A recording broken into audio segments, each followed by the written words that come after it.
Good morning, and thank you for joining us for another edition of Coffee with Tom and Joanne. I'm Joanne Toronto. And I'm Tom Matthews.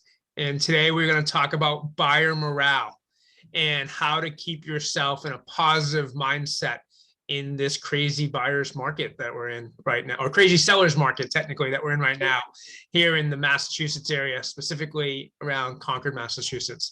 So Joanne, what are some things that buyers can do to help keep their morale up as they wade into the waters in 2022?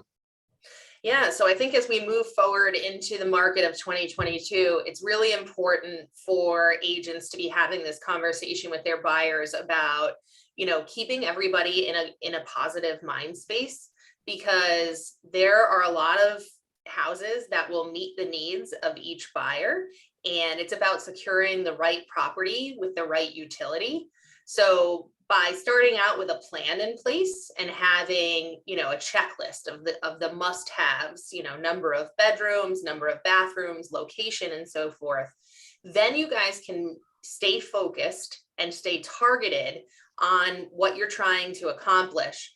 And it's important to remember that, buying a home is not necessarily like finding a spouse. There's not just one that's going to be great for you and or your family.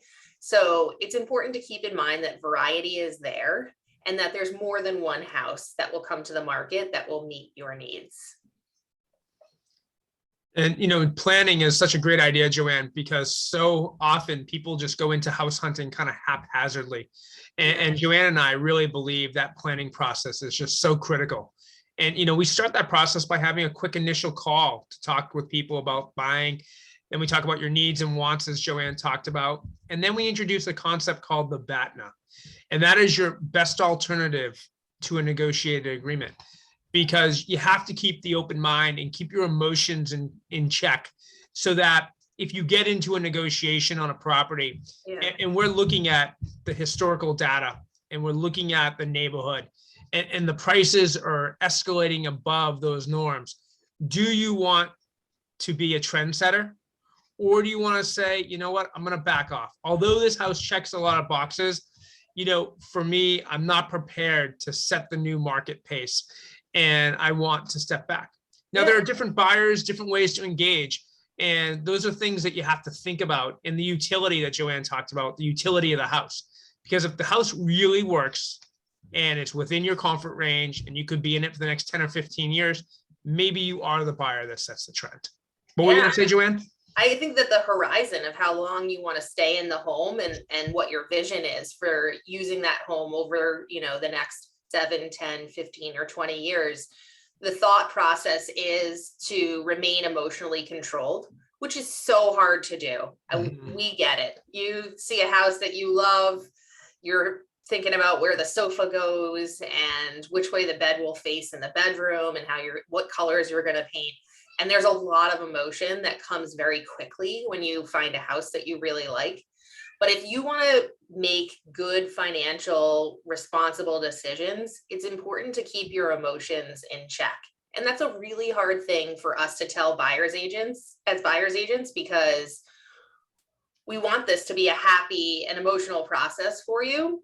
But in the market that we're in right now, it can bring you on a roller coaster that brings you to a place where you don't enjoy it, where this is a tedious process, and nobody wants you to feel that way.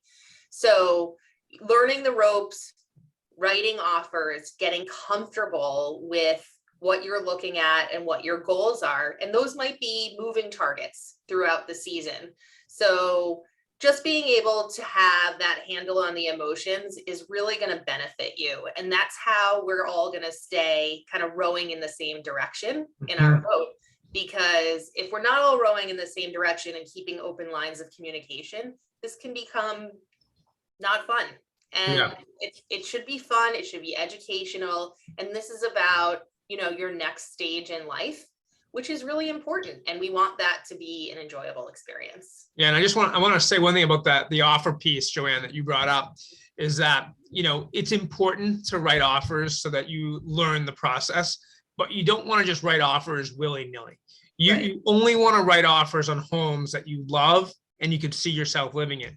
Right. And people say, like, why don't we just throw an offer in? And the reason you don't just want to throw an offer in is that because the emotions. You can become emotionally engaged because when you put forward pen to paper and you're putting up that earnest check, the possibility is there that you could secure this property. And what we don't want to have happen, Joanne and I, probably last year in 2021, we probably secured towards the tail end of the year 5 or 6 new buyer clients who ended the relationship with their prior realtor. And one of the biggest complaints was that we were just putting in so many offers and not getting any of them accepted. And as we were analyzing things, oftentimes they were just putting in offers just to put in offers. And our philosophy is you put in an offer if it's a home you think you can live in and you would love. And then if you don't get it, you're upset, but you went for something great. So therefore, you reduce the amount of offers you write. And when you do secure the home you have, you're not emotionally drained. And that's really important to Joanne and I for keeping buyer morale. Yeah. Well, thanks for joining us today. This was a great conversation about buying real estate. I'm Joanne Toronto. And I'm Tom Matthews. Cheers. Cheers.